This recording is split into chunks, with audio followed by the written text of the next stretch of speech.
పరిపాలనలో అభివృద్ధిలో మాతో పోటీ పడండి. పరిపాలనలో అభివృద్ధిలో మాతో పోటీ పడండి.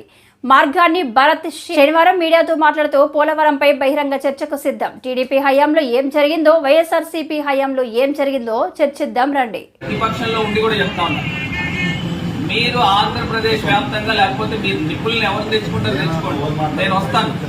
ఓపెన్ డిబేట్కి వస్తాను.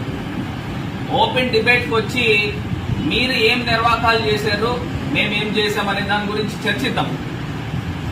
నేను ఇవాళ చెప్తా ఉన్నా, ఇదే చంద్రబాబు నాయుడు గారు ఎంత దుర్మార్గంగా పోలవరం ప్రాజెక్ట్ అథారిటీని కూడా పక్కన పెట్టి, వాళ్ళు ఇచ్చిన ప్రోటోకాల్స్ కూడా పక్కన పెట్టి, ఆయన ఒక నవయుగ కంపెనీకి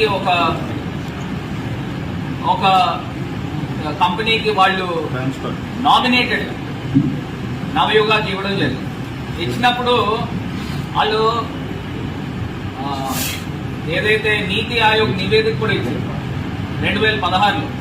స్టేట్ గవర్నమెంట్, అప్పుడున్న స్టేట్ గవర్నమెంట్ మాకు నేషనల్ ప్రాజెక్ట్ మాకు అప్పచెప్పండి, మేము నిర్వహిస్తాము అని చెప్పి నీతి ఆయోగ్లో 2016 రిపోర్ట్లో కూడా ఉంది. ఇదే చంద్రబాబు నాయుడు గారు నేషనల్ ప్రాజెక్టు వాళ్ళు వదిలేసి ఉంటే ఈ వాటి కంప్లీట్ అయ్యేది కదా. ఈయన ప్రోటోకాల్ ఫాలో కాకుండా ఈయన వర్క్ చేసిన విధానం గురించి ఒక 2 నిమిషాలు ఎక్స్ప్లెయిన్ చేస్తాం. ప్రధానంగా ఫస్ట్ నదిని డైవర్ట్ చేస్తాం.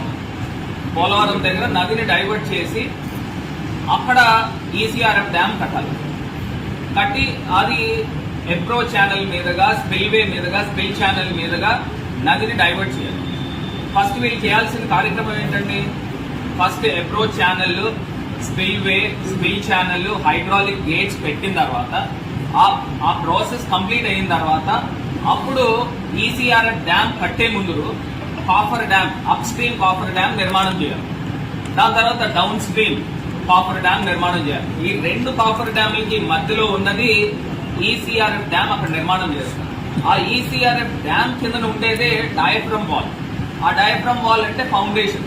కిందన రాతి నేల తగిలేదాకా అది 50 మీటర్లు ఉండొచ్చు, 100 మీటర్లు ఉండొచ్చు, ఎంత కిందకైనా వెళ్ళి ఆ డయాఫ్రమ్ వాల్ ని నిలబెట్టిన తర్వాత అప్పుడు ఈసీఆర్ఎఫ్ డ్యామ్ దానిపై నిర్మాణం చేయాలి. ఇది ప్రోటోకాల్. ఎవరిని పోలవరం ప్రాజెక్ట్ అథారిటీని అడిగినా వీళ్ళు ఎవరైనా చెప్పేదే ఇది. కానీ చంద్రబాబు నాయుడు గారు చేసిన తప్పిదం ఏంటంటే స్పిల్వే స్టార్ట్ చేశారు, అప్రోచ్ ఛానల్ స్టార్ట్ చేశారు, స్పిల్ ఛానల్ స్టార్ట్ చేశారు. దీంతో పాటు హైడ్రాలిక్ గేట్స్ ఇంకా పెట్టలేదు అనుకోండి. ఇవి చేస్తూ ఇంకో పక్కన కాఫర్ డ్యామ్ పూర్తి చేయకుండా సగం కాఫర్ డ్యామ్ కట్టాడు. అదే రకంగా డౌన్ స్ట్రీమ్ కాఫర్ డ్యామ్ కూడా సగం కట్టారు. దీంతో పాటు డయాఫ్రమ్ వాల్ ని సగం స్టార్ట్ చేశాడు. ఇవన్నీ ఒక్కసారి పెట్టుకోవడం వల్ల ప్రకృతి మన చేతిలో ఏముండదు. వరదలకి వచ్చినప్పుడు లాస్ట్ టైం 2021 అనుకుంటా, అప్పుడు వచ్చిన హైయెస్ట్ ఫ్లడ్ 28-29 లక్షల క్యూసెక్ వాటర్ వచ్చినప్పుడు 1 కిలోమీటర్న్నర వెడల్పు నుంచి నది వెళ్లాలండి. వీళ్ళు తీసుకొచ్చి కాఫర్ డ్యామ్ ని ఒక పక్కనేమో 800 మీటర్లు ఎంతో పూడ్చారు, ఒక పక్కన 400 మీటర్లు ఓపెన్ పెట్టారు, ఇంకో పక్కన 200 మీటర్లు ఓపెన్ పెట్టారు. ఇంత వాటర్ వచ్చినప్పుడు ఏమవుతుంది, హై వెలాసిటీ 28 లక్షల క్యూసెక్ ప్రెషర్, నాకు తెలిసి 1,00,000 క్యూసెక్ ప్రెషర్ అవుతుంది. అంత హై వెలాసిటీ వాటర్ రావడం వలన డయాఫ్రమ్ వాల్ బ్రీచ్ అయింది. కింద ఉన్న డయాఫ్రమ్ వాల్ ని ఎత్తుకుని వెళ్ళిపోయింది. దాంతో పాటు ఈసీఆర్ఎఫ్ డ్యామ్ ప్రాంతం ఏదైతే ఉందో ఆ ప్రాంతంలో పెద్ద పెద్ద స్కవర్స్ పడి, అగాధాలు అంటే గొయ్యలు కింద పడిపోయింది. పడిపోవడం వలన ఈ పోలవరం ప్రాజెక్ట్ డిలే అయింది. ఈ తప్పిదాలు చేసింది ఏ ప్రభుత్వంలో జరిగిందంటే చంద్రబాబు నాయుడు గారి ప్రభుత్వంలో కాదా? మళ్ళీ నేను నిన్న ఆయన నివేదిక ఇచ్చిన దాంట్లో ఈయనే 70%, 80% కంప్లీట్ చేశాడంట. జగనన్న గారు కేవలం 2%, 3% చేశారని చెప్తా ఉన్నారు. నేను ఇవాళ చెప్తా ఉన్నా, coffer dam, up stream coffer dam ఎవరి హయాంలో కంప్లీట్ అయిందండి? జగనన్న ప్రభుత్వంలో కాదా?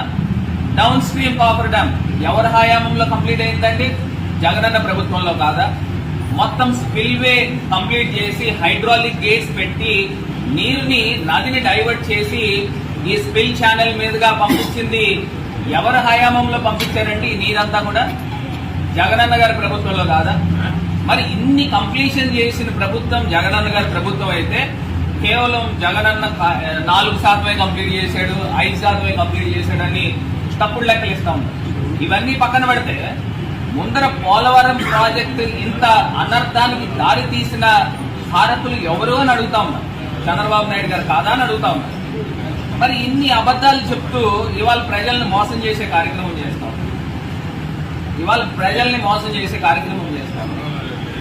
నిజంగా జగనన్న వచ్చిన తర్వాత స్టవర్స్ పడిన తర్వాత ఏదైతే ఈసీఆర్ఎఫ్ డ్యామ్ కట్టాలో అక్కడ హైడ్రాలిక్ కంపాక్షన్ చేసి శాండ్ ని కొన్ని లక్షల టన్నులు శాండ్ ని తీసుకుని వచ్చి దాన్ని అంతా కూడా ఒక నున్నగా క్రికెట్ స్టేడియం లో తయారు చేశారు, గ్రౌండ్ లాగా. దానిపైన అప్పుడు ఈసీఆర్ఎఫ్ డ్యామ్ కట్టాలి. ఇవన్నీ పక్కన పెడితే ఇంకా రాబోయే రోజుల్లో కొన్ని అనర్థాలు కూడా జరిగేదానికి అవకాశం ఉంది. ఒకటి, కాఫర్ డ్యామ్ యొక్క పీరియడ్, అది సస్టైన్ అయ్యే పీరియడ్ కేవలం 3 సంవత్సరాలు అనుకుంటా నాకు తెలిసి. మరి కాఫర్ డ్యామ్ మొదలు పెట్టింది చంద్రబాబు నాయుడు గారి హయాంలో 4-5 సంవత్సరాల క్రితం మొదలు పెట్టారు. మరి దాని టెన్యూర్ ఎంతకాలం ఉంటుంది?